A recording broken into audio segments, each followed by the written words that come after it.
बिस्मिल्लाहिर्रहमानिर्रहीम। इस वीडियो के अंदर हम लोगों ने जो पेंक्रियाज है उसकी हिस्टोलॉजी को डिस्कस करना है।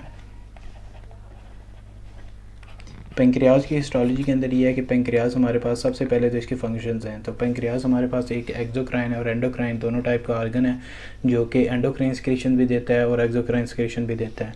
तो जो पेंक्रियाज की स्ट्रक्चर है वो बेसिकली दो इंपॉर्टेंट पार्ट्स के ऊपर बनी होती है। एक हमारे पास जो है ना वो स्ट्रोमा होगा और दूसरा हमारे पास जो है ना वो पैरेन्काइमा होगा।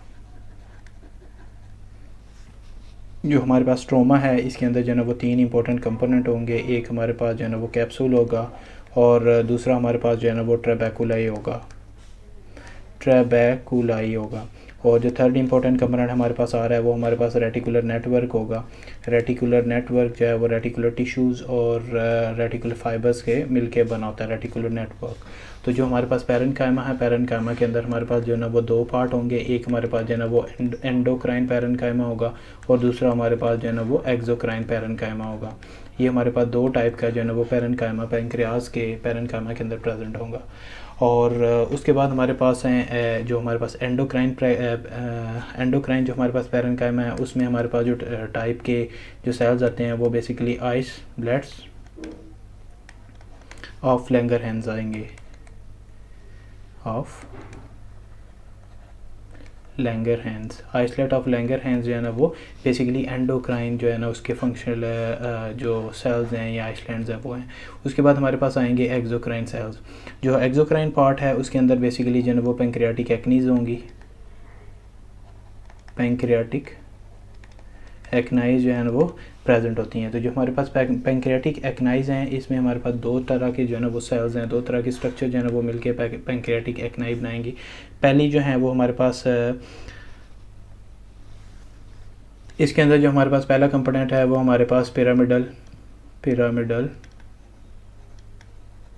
सेल्स हैं विद फ्यू माइक्रोविलाई। इनके ऊपर जो है ना वो फ्यू माइक्रोविलाइज जो हैं वो प्रेजेंट होंगे। और दूसरा जो है वो हमारे पास दूसरा पार्ट जो है जो कि मिल के पेंक्रियाटिक एक्नी बनाता है वो हमारे पास है डक्ट्स। तो पिरामिडल सेल्स ऑफ द जो हमारे पास पेंक्रियाटिक एक्नी है वो प्रोड्यूस करते हैं ट्रिप्सिनोजिन। डिफरेंट एंजाइम्स प्रोड्यूस करेंगे, उनमें हमारे पास जो है ना वो ट्रिप्सिनोजिन है, ट्रिप्सिनोजिन के अलावा काइमोट्रिप्सिनोजिन और इसके अलावा peptidase enzyme, nuclease enzyme, lipase enzyme और अमाइलेज एंजाइम। ये इंपॉर्टेंट सिक्रीशंस हैं, जो इंपॉर्टेंट टाइप की जो हमारे पास एंजाइम्स हैं जो कि यहाँ पे प्रोड्यूस हो रहे हैं बाय दी पिरामिडल सेल्स। इसके अलावा जो इनकी सिक्रीशंस हैं वो कंट्रोल्ड होती हैं with in help of the nervous system. इसके अलावा जो सिक्रेटिन है और कोलिसाइटोकाइनिन है, सिक्रेटिन प्लस कोलिसाइटोकाइनिन है, ये इनकी सिक्रीशंस को, पिरामिडल सेल्स की सिक्रीशंस को कंट्रोल करता है। इसके अलावा इनकी कुछ डक्ट्स हैं। इनकी डक्ट्स में सबसे पहले हमारे पास जो है ना वो इंटरकलेटेड डक्ट्स हैं।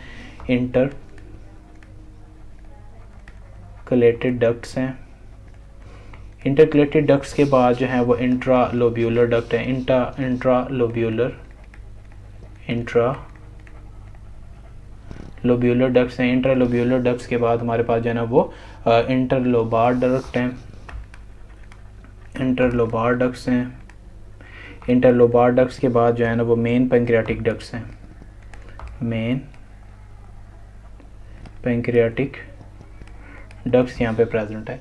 जो हमारे पास इंटरकलेटेड डक्ट्स हैं वहाँ पे जो एपिथेलियम यहाँ पे लाइन कर रही है, इंटरकलेटेड डक्ट्स जो एपिथेलियम लाइन करेगी वो हमारे पास सिंपल क्यूबाइडल एपिथेलियम होगी।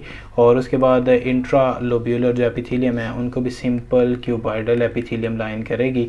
और जो हमारे पास इंटरलोबार डक्ट हैं इनको हम सिंपल कॉलमनर एपिथेलियम लाइन करेगी।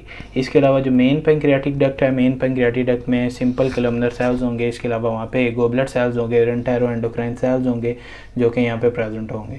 तो ये था हमारे पास एक्सोक्राइन पोर्शन ऑफ पेंक्रियाज। अब जो हमारे पास नेक्स्ट है वो हमारे पास एंडोक्राइन पोर्शन ऑफ पेंक्रियाज है। Endocrine portion of the pancreas में बेसिकली आइसलेट ऑफ लैंगरहैंस होते हैं। आइसलेट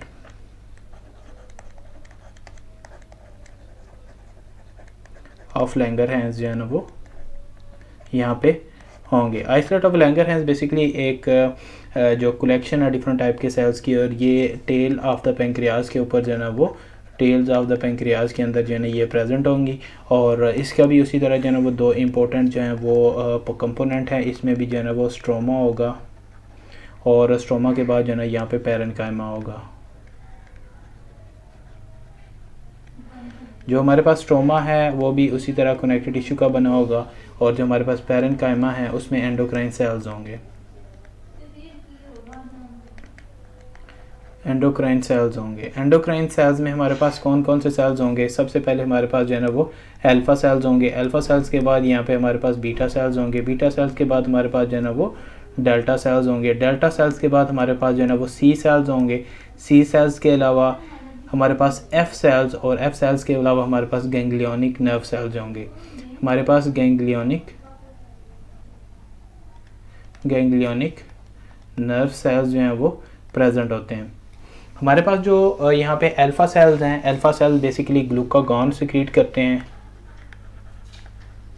ग्लूकागॉन सिक्रीट कर रहे हैं। और जो हमारे पास बीटा सेल्स हैं वो हमारे पास इंसुलिन सिक्रीट करते हैं। जो हमारे पास डेल्टा सेल्स हैं वो सोमेटोस्टैटिन सिक्रीट करते हैं, सोमेटोस्टैटिन सिक्रीट करेंगे। सी सेल जो हैं वो बेसिकली स्टेम सेल्स हैं। F cells pancreatic polypeptide secrete करेंगे, पेंक्रियाटिक पॉलीपेप्टाइड जो है उसको सिक्रीट करेंगे। और जो हमारे पास गैंग्लियोनिक नर्व सेल्स हैं ये नर्वस कंट्रोल करते हैं, ये नर्वस सिस्टम के कंट्रोल के लिए होते हैं। नर्वस सिस्टम का जो कंट्रोल है वो गैंग्लियोनिक नर्व सेल्स के ज़रिए होता है।